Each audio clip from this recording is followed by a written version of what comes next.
Welcome to Legacy Builders, strategies for building successful family enterprises. Brought to you by Beacon Family Office at Asante Financial Management Limited. I'm your host, Corey Gagnon, Senior Wealth Advisor. And on this show, we explore global ideas, concepts, and models that help family enterprises better navigate the complexities of family wealth.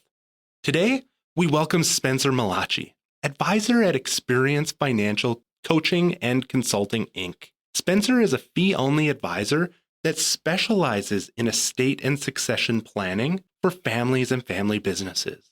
With the personalized approach, Spencer helps families and businesses manage tangible and intangible aspects of their wealth. Spencer holds certified financial planner, chartered life underwriter, and trust and estate practitioner designation. His proactive strategies, developed through collaboration and analysis, align tax, legal, and financial aspects with his clients' objectives. My goal is to be the most curious person in today's conversation with Spencer Mellace, where we explore his journey from the early days as a financial advisor to his current role as a trusted guide for families seeking alignment and prosperity. We'll explore how Spencer's client-centric approach has evolved over the years, focusing on understanding each family's unique dynamic, values, and aspirations. Spencer will share insights on how to prioritize objectives, tailor strategies to meet specific needs, and guiding a family through the decision-making process with clarity and purpose. Now, let's dive in. Well, welcome, Spencer. We're excited to have you here today to share your wealth of knowledge and experiences with us. Let's dive in, shall we? Sounds great. Spencer, imagine you're delivering a commencement speech to the graduating class of 2024, and you have the chance to inspire them with your story. How would you begin your speech to convey the incredible lessons and expertise that you've gained along your career? Wow. Okay. 2024, we're at a whole set of, challenges in life that maybe were different when I was graduating. But I would start with where I began, and I think I would encourage anybody else to really focus on where they began and where they came from. I grew up in a small mountain town called Jasper, Alberta. It's a beautiful town, and all the significant experiences of my life that changed my direction or drove my direction, a lot of them have been driven from sort of where I come from in my roots growing up in Jasper, whether experiences were directly related to going back there. So I just think there's so much in who we are with where we came from. Physically, that's Jasper in a small town and a close community, but, also your family. And it's maybe almost cliche advice, but I think, where you came from and what your roots are is a very, very important thing to understand about yourself, and just to always acknowledge and go back to. I think it helps ground you and center you. I know when I go back there, I just feel lighter, like I breathe easier. Right. So I think, grounding is very important because we're in a world that can be a little bit disconnected and hyper intensive and a lot of information. And then I think the other thing is, so where you came from, but then also where you're going and what your vision and what your purpose is. And that's something that might evolve. But I think, if you're honest with yourself about what you want to do and why you want to do it, and if you're going back to what you want to do and why you want to do it, and the people that you surround yourself with, and that you spend time with, that you work with, that you partner with, if you're communicating regularly on, and if you have an understanding on what you want to do and why you want to do it, what your purpose is, where you're going, I think that's a really deadly combination. I realize those two things, focus on where you're going and remember where you came from, almost seem cliche, but sometimes the most traditional and the oldest advice seems to ring the truest. So let's start with the past, where you came from. Sure. In the work that you've done with families, where does that play into the advice you give and how you direct some of those conversations with families? I'm glad you asked that. So when I first started I don't sell financial products now. I'm a fee-only advisor. When I started as an advisor back in 2001, I was licensed to sell life insurance and investments, and I had aspirations to, become a financial planner and have that and all the other designations that I have now. But at the time, I was just licensed to sell life insurance and manage investments, and I took over servicing some clients that had bought life insurance town that I grew up in. Unfortunately, those clients had bought those policies and sort of felt abandoned because the person that sold the policies to them was not in the industry anymore. And so when I went to service these policies, I was really excited to look after people in my hometown, but they sort of had a bad taste in their mouth with, policies that they didn't necessarily understand. In some cases, it probably wasn't the most suitable or the best fit. They just felt like they had a sales relationship and not an advisory relationship. So it was important to me, if you're going to be an advisor, that you really have to focus on advising clients around what's most important to them, rather than focusing on, the particular strategy or solution that you sell that maybe is very lucrative for you, but it's not really the thing that, the person across the table or around the table with you is focused on. So there's been different evolutions over my career, but that really set me on a path to being client-centric. And I think a lot of really good advisors are client-centric. Unfortunately, I think a lot of people that would be really good advisors get a little bit too caught up in their widget or their strategy, and they think that that's the show. And the missed opportunity there is to really help clients make their lives better by understanding that they're the show. And so I've, over time, taken various steps to become more and more client-centric and model my business and build my business so that I can sort of give advice around what clients are concerned about and not necessarily what my key economic concern might be. Right. And so if we were to look at those things that the clients and, different family members have different aspirations and concerns. But when you're sitting around that table and you've got people from presumably different generations, how are you taking that approach and focused on those different generational priorities?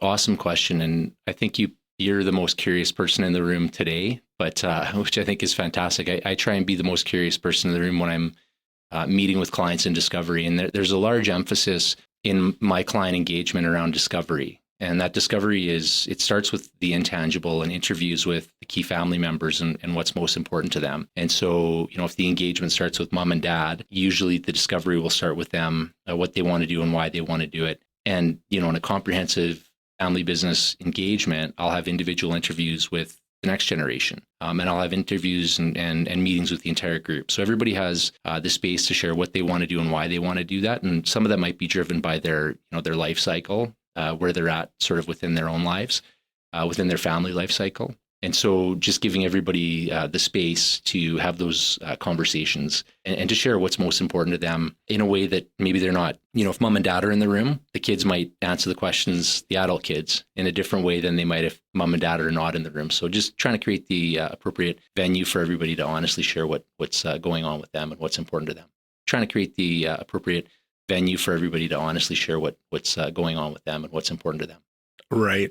Now, Spencer, let's go back to you commented on the go forward and the evolution or the evolving vision and purpose that people have. And you just made a comment about where that person is in their own life cycle. How do you take what you've gained along your career and implement that into how you're engaging with those clients at different stages of their life cycle? So are you asking, do I try and relate my experiences to them or just even, the now generation has different priorities and concerns versus the rising generation and how you can bring those to perspective, I guess, is kind of what I'm getting at. Yeah. So in terms of how I've used my experience, I'm 45. I've been an advisor for 24, almost 25 years now. And I've worked with clients that are sort of transitioning into retirement and well into retirement, thinking about transitioning their estate. And I've worked with, people that are just sort of getting established in their own right from a business perspective. I don't know that I approach things differently. I think maybe I've got more capacity than I had certainly 20 years ago to appreciate and understand people's story at different stages of their journey. I think the process is the same with all of them. It's really hearing their story, understanding their story, and understanding that their story is unique to them and appreciating it and seeing them and seeing their story. And then recognizing that when we get to advice, the advice has to really reflect what's unique about the stage that they're in, who they are, and what's most important to them. It can't be advice that's based on any other bias that I might bring because of my technical background and my technical expertise. It really has to be based on that individual. I'm not sure if I answered that how you were thinking, but... Yep, for sure. Okay.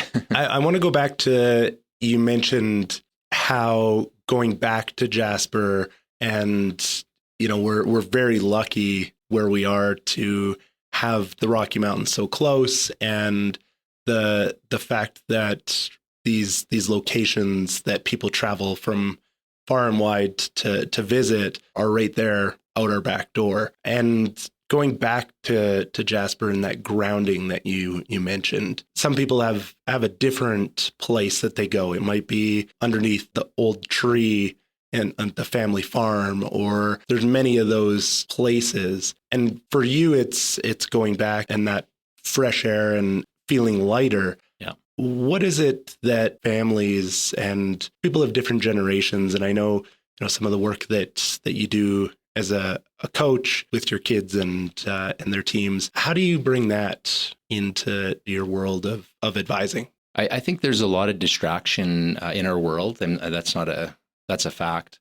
And I think there's a lot of competition for our attention. There's a lot of things that pull us out of the present moment. I think food and devices and apps are engineered to attract our attention and to get our dopamine. So I think that, connecting to the present moment, and to me, that's sort of what it's about when I go back there. Like, I took the mountains that surround Jasper, I took them for granted as a kid, and the fresh air and just the weather changes. And I took all that for granted. And I think when I go back there now, I just sort of let go of everything except for whatever it is I'm doing there, whoever I'm talking to. I go up there every year and go fishing and go golfing and just feel really present, to my surroundings and to nature. And I think, when I go into a client meeting, if I can create a space where we're pretty focused, pretty present, and we're engaged in the conversation, there's not a lot of distraction going on around us. I don't know if that's a direct result of sort of how I reground and reconnect, but I definitely see the benefits of that. And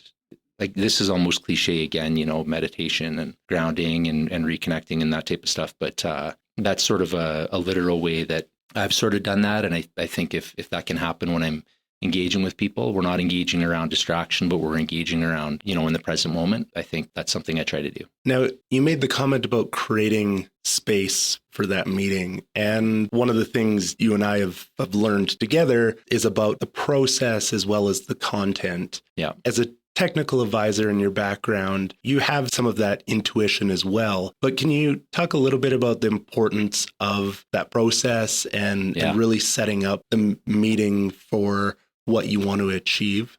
Yeah. And I love this. Like, when you get people together engaged in a conversation, a lot of times the conversation takes on sort of a life of its own potentially. And the solutions that come out of it, you mentioned that we've learned some of this together. We had obviously, we were on their project team together, and some of the things that came out of some of the meetings that we had with the project family that we worked with, there's nothing in you or me or our team members or that we knew about the family members we were interviewing that could have led to the solutions that they came up with, because we allowed the dialogue. We kept ourselves from talking too much and interrupting. We just let the conversation flow in a purposeful and present way. And just sometimes magic kind of happens. That's the best way for me to describe it. 1 + 1 = turtle. Is you don't know what's going to come from it. But if everybody's present in the moment, engaged, and if there's no preconceived biases, if it's a safe and secure space, that's a very, very important one from a coaching perspective. You mentioned that earlier. We really tried. I have the privilege of head coaching my older boys team, and I'm an assistant coach on my younger boys hockey team. And we really focused on not coaching them too much, supporting them, not telling them what type of hockey players or what type of team they would be, giving them an opportunity to be on the ice, get to know each other, feel safe, feel secure in the dressing room, feel comfortable. And then the results, we can't even predict the results, but they're going to be awesome. Certainly the kids are going to enjoy it. And, there's something about being engaged in a task together too. There's a book by, I think it's Wynne Gallagher, called Wrapped. which has to do with your focus and your attention. And if you, and the concept is that you can sort of get into the moment and really be captured, with euphoric feelings if you're learning an instrument or writing music, or if you're just writing, or if you're just fully so enraptured or engaged in something that, something amazing comes from it and you feel a wonderful euphoric feeling. It happens organically, but it has to be deliberate, focused effort. And now if you get two or more people together pursuing that same objective, I'll use that hockey team example again, awesome things can come of that. If you create a safe space, everybody's operating in the positive parts of their brain, nobody's in their fight or flight, awesome things can come from that. And so that's where creating that space, making sure people feel safe and comfortable. They feel seen for who they are as individuals, but then they also feel a part of the team and recognize that I'm accepted for who I am. That kid or that family member is accepted for who they are. And now they can really be a part of the team or the family as well. I said a lot of things there. I don't remember if I answered your initial question. You absolutely did. In that safe and comfortable space. So going from the situation that you've been able to create in the dressing room on the ice, let's take that back to a family business. And, we've got lots of experience, years where maybe that comfort and safety in the family dressing room, which might be the dinner table or, getting together at holidays, and things maybe happen that creates some wounds and scars. Yeah. How do you take that and bring that to family business? Well, first of all, that's awesome that you made that association. And I love that you called it the family dressing room or locker room, whether it's family dinner table or the boardroom. I think, there's dynamics at play within any group or any system that are pre-existing. And some dynamics are serving the system and the individual as well. And then there's some dynamics that maybe aren't working, but they've just sort of always been the way. So I think the important thing there is to appreciate that everybody has something to contribute, and, finding the right way to appreciate everybody's contribution, though it might be different. There might be somebody that, is relatively silent, but they're actually a big influencer on the system or on the business. But recognition is important, and, finding the right way. Some people don't need a ton of recognition. They might feel embarrassed by it, but finding the right amount of recognition for that individual and finding the right way to recognize that individual is important for the individual and for the system overall. So I think, just recognizing that diverse, unique opinions and personalities are important, and maybe facilitating the opportunity for maybe that quiet voice that's very important. Maybe it just needs to be empowered a little bit. First of all, it needs to be, or that person needs to maybe be seen and acknowledged and empowered a little bit, and maybe inspired a little bit as well to speak up a little bit more. So I think that's the thing, is very, very real, tangible example from early in my career. I went back to my training actually with London Life years and years ago, but it was about engaging in a husband and wife in a client advisor relationship, making sure that both the husband and the wife are engaged in the conversation. And I've had hundreds of meetings, maybe thousands of meetings since then with husbands and wives, where there might be one person, it might be the wife or it might be the husband, that has always taken ownership of the financial decisions. And then there's somebody that doesn't really talk in the meetings. They're kind of shy. Maybe they've never came to the meetings before, but when that person is engaged in the dialogue, it turns out that they actually have a lot to say. They've got a lot to say about the vision for their family, where they're going. They may even have some really good technical things to add to the conversation, but they've just never felt comfortable talking before. And very rarely, I don't think ever actually, has the person that's traditionally taken charge of the financial role been offended by that. They just didn't recognize that their partner maybe wanted to speak and maybe had some good things to input. It's just sort of the way things have always been. But given that opportunity, I come in unbiased. I don't have any of those previous, expectations with how they communicate about money. I can recognize that, and maybe, and a lot of advisors can do this, maybe recognize that voice that's not speaking has something really, really good to say. That's great. Empowering the quiet voice is awesome, because everyone has something to say and it does need to be heard. Let's go back to the word recognition, because that can take different forms. In your experience, what does that look like, and what can it look like? I think within human relationships, what would you say that recognition looks like? I think recognition from a leadership perspective, I think, anytime you have an opportunity to recognize that somebody does well, you take it. I think there's a tendency within leadership, within parenting. I'm a parent. As a boss, I've been a boss, or had people that quote unquote report to me. I think there's a tendency to correct, right, all the time. And I think there's statistics on this, but there's a tendency to correct and just provide so much positive feedback or constructive feedback. And I think we go too far and we miss the opportunity to provide recognition. So I think anytime you spot somebody doing something right within your team, whether you're a leader for that person or just a teammate, you take the opportunity to recognize something that somebody did right. You earn the opportunity to give them positive feedback, constructive feedback when you see that as well. But I just think taking the opportunity, I don't know how creative that is, but to me, that's what I always try to do, is just find every opportunity possible to catch somebody doing something right, especially if they're learning something new for the first time, or if they're a child, that's learning how to skate or play hockey or do anything for that matter. Try and find the opportunities to see the things they're doing right. Awesome. Now, you used the word bias a couple times, and I want to go back to your comment about all the distractions in life and the things that are pulling our attention away from the present. Because I think that there's something there from a parenting perspective, but also within the systems that we talked about. Can you talk about how you've maybe deployed strategies or things that have worked to help with all those pulls that we have on us these days? So with our family, I know what we do with my kids. They don't have devices. They're 10 and 7. And if they want to watch TV, they've got to play piano for the same amount of time as they're going to watch TV during the week. And then they get to watch movies and stuff like that. So to me, the biggest, most obvious source of distraction are our devices and emails coming in. I'm not that good at avoiding it. I try really, really hard, but I still get sucked in. I walk past my phone and I want to check if I got an email or a text or whatever. So I don't know if I do as good a job as I'd like to on that. I think there's always, even without devices, I don't know if they're maybe even training us to look for novelty all the time, constantly novelty, dopamine. But I find it hard if my list is 15 things deep, but if my list is 2 or 3 things deep, I can usually get through them in a pretty thorough way. And all the other stuff that needs to get done, it just kind of gets done. So I think that's the biggest thing, is trying to have 1 or 2 or 3 things maximum that you prioritize kind of on a daily basis.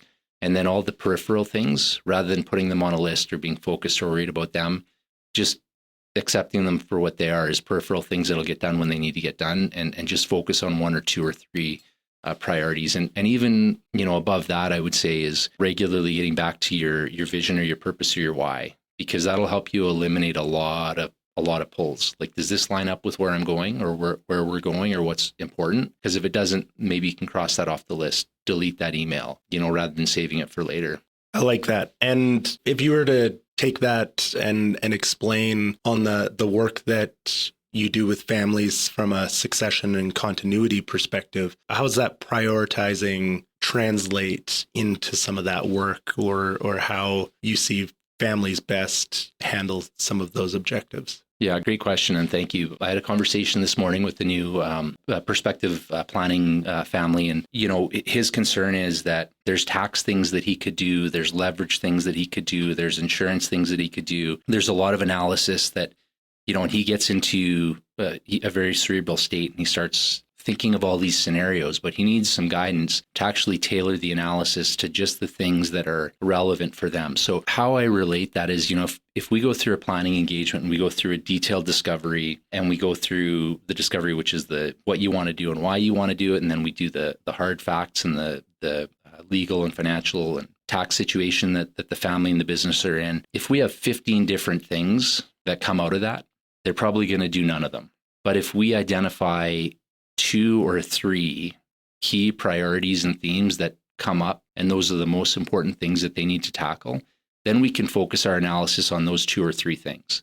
The decision, by the time that we've identified that those are the key things, and Wendy said this, but a problem well defined is already half solved. Those 2 or 3 things are far more likely to get done if we've just narrowed it down to those 2 or 3 things. And then the other stuff is sort of that superficial or extra stuff that'll get done when it needs to get done, and maybe it'll make it on the top 2 or 3 priority list. But rather than doing infinite analysis on infinite different strategies, we can focus on doing the analysis on 2 or 3 strategies, making sure we solve those and implement strategies to solve those issues. So really going from a broad universe or big wide ocean of all the different things that a family or family business could do to make their situation better, to 2 or 3 things that are the most important things, and then coming up with the right solution for those two or 3 things. That's sort of how I relate that to engaging with families and family businesses. Awesome. Now, Spencer, as we near the end of our conversation, there's a few questions that I ask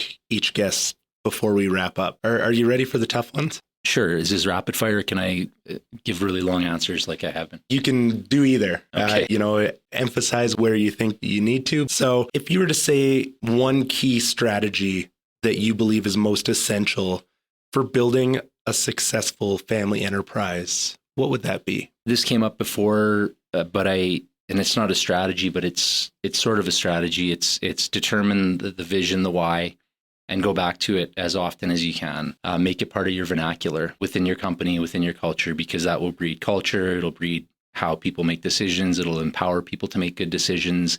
It'll attract the right types of clients, the right types of team members. So if that vision is well articulated, vision, values, goals, if it's shared regularly, if it's just automatic, like everybody knows it, and if it's true, it's going to be easy to share it and have it come up all the time anyways. But I think really getting that vision, articulating the vision, the values and the goals, and sharing it regularly, I think that's the most important thing. And I think it just drives everything else in strategy and empowerment and culture and attracting clients. All that stuff happens automatically if that vision is nailed and shared readily. Awesome. And what is the most common challenge that you see family enterprises encountering when it comes to wealth transition and generational continuity?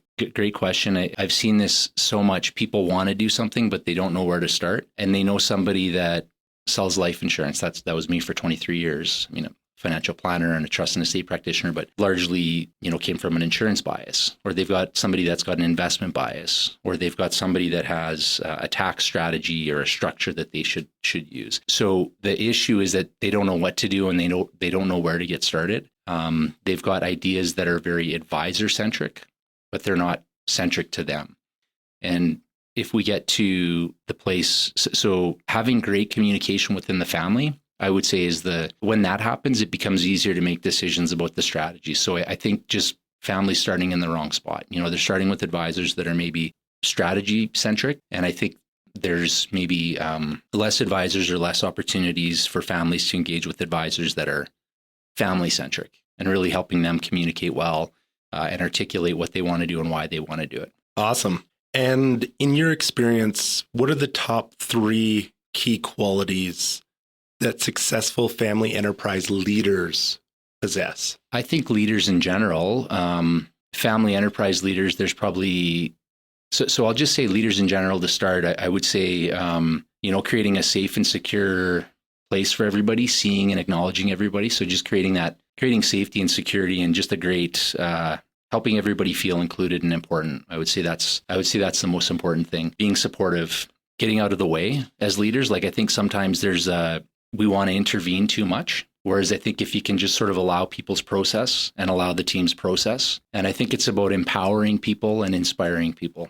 That was probably more than 3, but those would be the things. Awesome. You wrapped them together nicely, so then it did make 3. No, that's awesome. Before we conclude our discussion today, I'd like to highlight where listeners can engage more in the conversations that you're having. Can you kindly provide us with where our guests can find you? Yeah, I'm not a big social media guy, but I have LinkedIn. It's just my name, Spencer Mellace. I have a website. Our website is www.experiencefcc.com. Experience FCC is financial coaching and consulting. Yeah. Awesome. And I wanted to make sure that we covered everything today. I asked as many questions as came to mind, but I wanted to make sure that you had the chance to share anything that was on your mind with our audience. Is there anything that we didn't get the chance to touch on that you wanted to leave everyone with? Well, as you know, I could talk for a long period of time. I think the one thing I'd say is there are a lot of really good advisors out there. Corey, I know you're one of them. And there's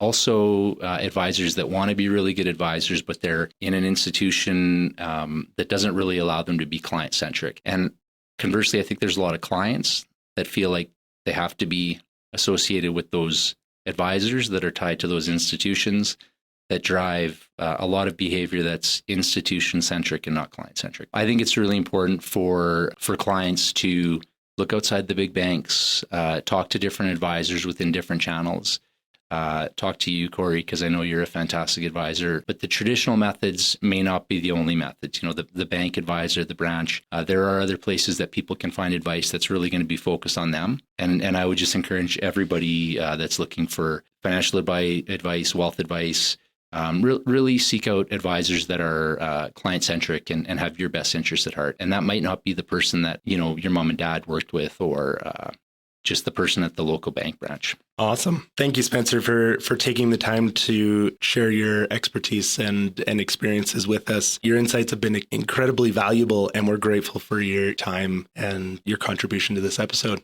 I really appreciate you having me, Corey. Thank you very much. As we wrap up this episode, we invite you to reflect on the insight Spencer has shared with us, emphasizing the importance of finding an advisor with a client-centric approach, developing open communication, and recognizing the unique contributions of each family member in the pursuit of alignment and prosperity.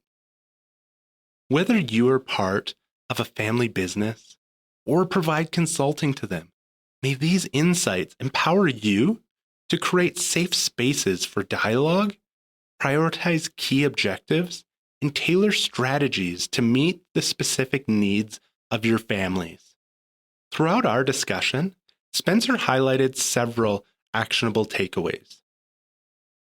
Engage in comprehensive discovery processes to understand each family member's aspirations.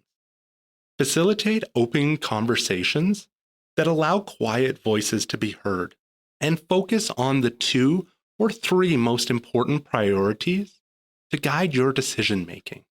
For those seeking additional guidance on the themes covered today, visit the show notes for links to connect with Spencer on LinkedIn and his website, where you'll find information on how Spencer might be able to support your family with strategies to meet your succession and estate planning objectives. Thank you for joining me, Corey Gagnon, your host of Legacy Builders Podcast. It's my personal passion to explore with you these topics related to family wealth. If you enjoyed today's episode, you can subscribe on Spotify, Apple Podcasts, or your preferred podcast platform. And don't forget to share this episode with family, friends, and colleagues who you care about. If you'd like to help support this show, you can do so by leaving a rating and review. If you have any questions about anything shared on today's episode, or have topics you'd like us to dive deeper into in future episodes, please let us know by emailing beaconfamilyoffice@asante.com. That's beaconfamilyoffice@assante.com. Legacy Builders, Strategies for Building Successful Family Enterprises is brought to you by Beacon Family Office at Asante. Are you worried about losing what you've created and seeking ways to transition your wealth across generations? Beacon Family Office at Asante supports our clients transition their wealth while maintaining relationships. If you'd like to access more content we've created, you can visit us at beaconfamilyoffice.com or for more details on our services and book an initial call. Thanks again for listening, and until next episode, stay intentional about building your legacy. This program was prepared by Corey Gagnon, who is a senior wealth advisor with Beacon Family Office at Asante Financial Management Limited. This is not an official program of Asante Financial Management, and the statements and opinions expressed during this podcast are not necessarily those of Asante Financial Management. This show is intended for general information only and may not apply to all listeners or investors. Please obtain professional financial advice or contact us. at beaconfamilyoffice@asante.com or visit beaconfamilyoffice.com to discuss your particular circumstances prior to acting on the information presented.